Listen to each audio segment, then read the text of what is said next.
all kinds of approaches are necessary. I know that. I mean, that's cool. You have a black and a white. We all know that this whole, almost hysteria about the bombing has been a media-created damn thing. Totally. But when you come down to it, the bombing is over. We're going back to the table, and we're going to have an agreement. This anti-Semitism is stronger than we think, it's unfortunate, but this has happened to the Jews. It's happened in Spain, it's happened in Germany, it's happening, and now it's going to happen in America if these people don't start behaving. It may be they have a death wish. That's been the problem with our Jewish friends for centuries. Well, they've always been, through the Bible at least, God's timepiece, and He has judged them from generation to generation, and yet used them, and they've kept their identity. He basically feels he's been screwed. He knows he has no alternative, and he's going to come along. He told me he was, And he's got to comply, or his ass. It's his ass, not ours this time. The other day, I was trying to the band baseball game, and then the CBS game went off. CBS came on the movie. That two magnificent, handsome guys and a stupid old fellow in it. They were glorifying homosexuality. That's got a panel show? No, movie. No, that's a regular show. It's on every week, and usually it's just in the guy's home, and it's usually just that guy who's a hard hat. That's right. He's a hard. And he always just looks like a slob, but it's like and then he has this hippie son-in-law. Yeah. And usually the general trend of it is to downgrade him and upgrade everything. Take the square hard hat out to be bad. What is it called? I've never seen Archie's got his name. That's real family entertainment, isn't it? The point of it is that, God damn, I do not think that you glorify on public television homosexuality. You ever see what happened? You know what happened to the Greeks? Homosexuality destroyed them. Sure, Aristotle was a homo. We all know that. But with Socrates, He never had the influence of television. the last 6 Roman emperors were fags. You see, homosexuality, immorality generally, these are the enemies of strong societies. That's why the communists, the left-wingers, are pushing each other. They're trying to destroy us. What do the Indians have?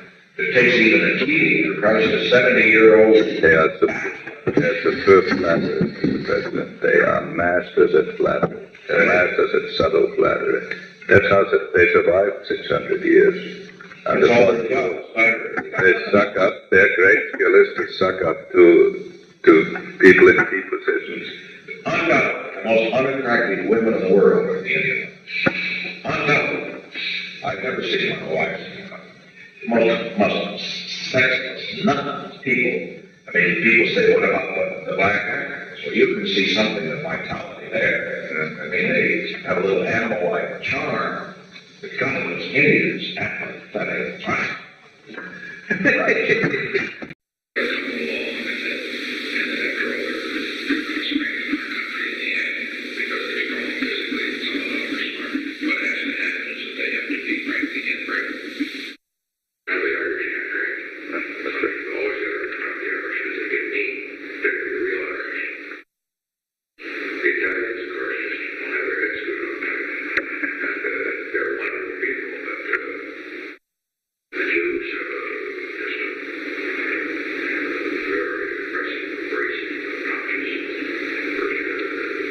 It isn't a question of whether I felt it. The fact is that American Jews support Israel, and I understood that. And the fact is that every Jewish prime minister that I have known has enlisted American Jews to bring as much pressure as possible in the political process on American presidents. That's understandable. I don't object to it. Now, a president must not go along with it on occasion, because let me explain something about what is called the Jewish lobby in this country. In the first place, Jews, understandably in the United States, because of what happened in World War II, because of the Holocaust, are going to put first priority on the survival of Israel. Now, as good Americans, as they are, they believe that America's survival and security is directly related to Israel's.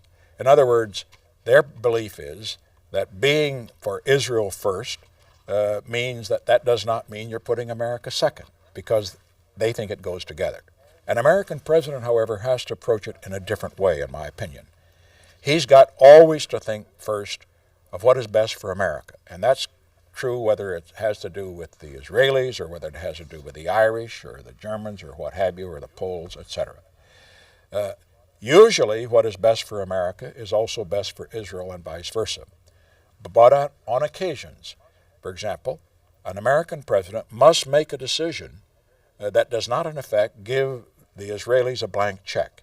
And one example of that is a decision that I made.